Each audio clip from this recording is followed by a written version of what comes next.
Alright guys, today we're going to look at cube root functions. Let's go over our do now. So our cube root function is going to go through the origin at 0, 0, the parent function.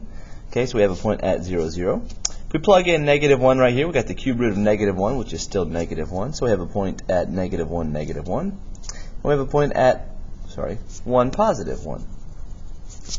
Alright, so my cube root function looks something like this. Now remember, it's a cube root function, so it continues to my negative values, whereas a square root function would only be positive values. My domain is going to be from -infinity to +infinity, or we could say all real numbers. Range will be the same. And this is going to be symmetric about the y equals x, or the axis. You can say that's an odd function. Sorry, not y-axis. Holy cow. Y equals x. Or an odd function. The intercept's at 0, 0. This is an increasing function. And we can say my end behavior as x approaches -infinity, f of x approaches -infinity, and as x approaches +infinity, f of x also does the same. Right? Okay, so let's look at some transformations to this base parent function. My first transformation I'm going to look at is y equals cube root of 1/2 x minus 3. So we know we have two transformations here, 1 and 2. We know that this is going to affect, it's going to be outside of my cube root, so it's going to affect the y values. This is inside, so it's affecting my x values. So this would be a horizontal stretch by 2. And this would be affecting my k value, my y value, okay, of my inflection point. So that's going to go down 3 units. Alright, so we know our starting point, our inflection point is going to be at 0, -3. Bam, there it is. So we make our table of values. We'll start at 0, -3. Alright, so now let's pick, let's say just +2. If I plug in 2 right here, I've got 1/2 of 2, which is 1. The cube root of 1 is 1. Minus 3 is -2. So at 2, we're at -2. If I plug in -2, 1/2 of -2 is -1. Cube root of that is still -1. Minus 3 is -4. Alright, so my cube root function for that looks something like that. So we can see that we stretched it horizontally 2 units, right? So instead of my parent function, I went up 1 over 1. Here I went up 1 over 2. So I stretched it horizontally 2 units. Alright, here I've got 2 transformations. Now this +3 is inside of my square root, so it's going to affect my x values. This is outside, so it's going to affect my y values. So number 1 is going to be a reflection over the x-axis, because it's affecting my y value, so it's reflecting over the x-axis. And this is going to go left 3 units, because it's plus. So my starting point, or my inflection point, is going to be at -3, 0.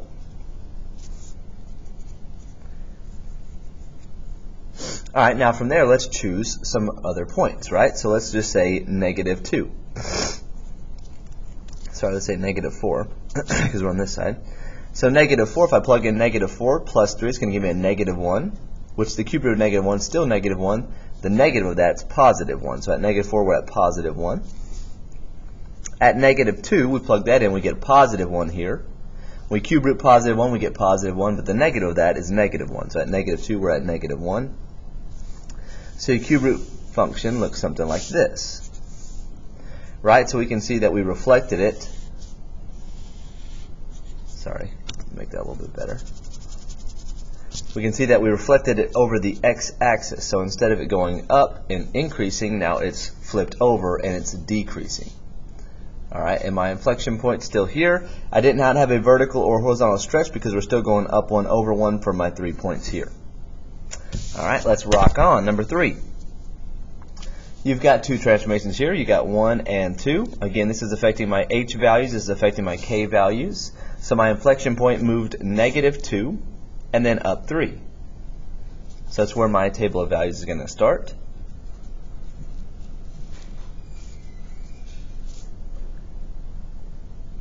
Alright, so we're going over 2, up 3. Alright, now I don't have any horizontal or vertical transformations, so what should happen is I should have a point 1 unit away and 1 unit down from both of these inflection points. So let's double check that. If I go -3, -3 plus 2 is going to give me a -1 inside of my cube root, which the cube root of -1 is still -1. Plus 3 is going to give me a +2. So at -3 we're at +2. If I plug in -1 here, I've got -1 plus 2 is going to give me a +1. Cube root of that's +1 plus 3 is +4. So at -1 we're at +4. And you can see, as always, Coach Sapp is correct, right? So transformation, we went left 2 units, and we went up 3 units. Alright, last one. Here we go. I've got 5 plus the cube root of x minus 4. Alright, so we've got 2 transformations there. Right? I've got a 5 outside of my cube root, and I've got a 4 inside of my cube root. Alright, so let's start with some table of values.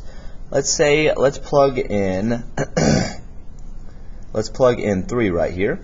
Okay, let's make our table of values here. So if we plug in 3, we've got 3 minus 4, which is a -1. The cube root of -1 is -1. So 5 minus 1 is going to give me 4. So I've got a point at 3, 4. If I plug in, let's say -3. No, sorry, -4. If I plug in -4 here, it's going to give me the cube root of -8, which is -2. 5 minus 2 is going to give me a +3. So at -4, we're at +3.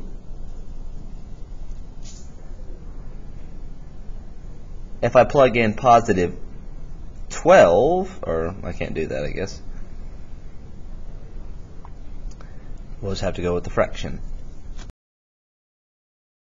So if I plug in +12, right, we've got 12 minus 4, it's going to give me 8 here. So the cube root of 8 is 2. 5 plus 2 is 7, so we know we've got a point at 12, 7.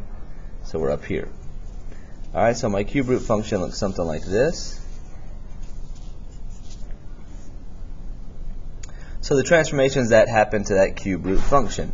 Alright, so here is my starting inflection point. Okay, and what did we change? So my inflection point, okay, here's my h value. So we went over 4, we went up 5. Sorry, my graph's a little off.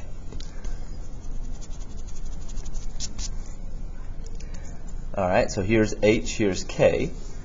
Okay, and so we have a point, yikes, right there.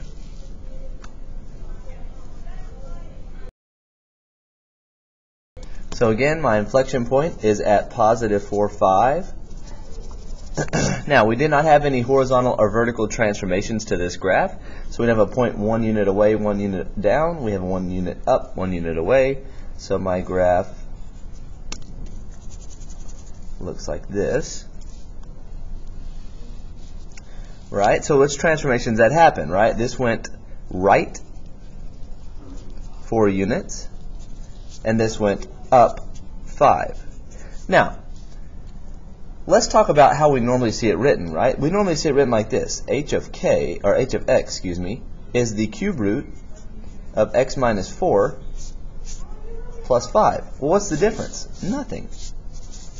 Right? This inside of my cube root is going to affect my h values. This outside, it's added to it. It's not multiplied. It's added to it. I could put it at the back. Doesn't matter. It's still affecting my k values. Right, so I'm going to go right 4 units, I'm going to go up 5, there's my inflection point. There are no vertical or horizontal transformations, so we have points 1 unit away and 1 unit up or down.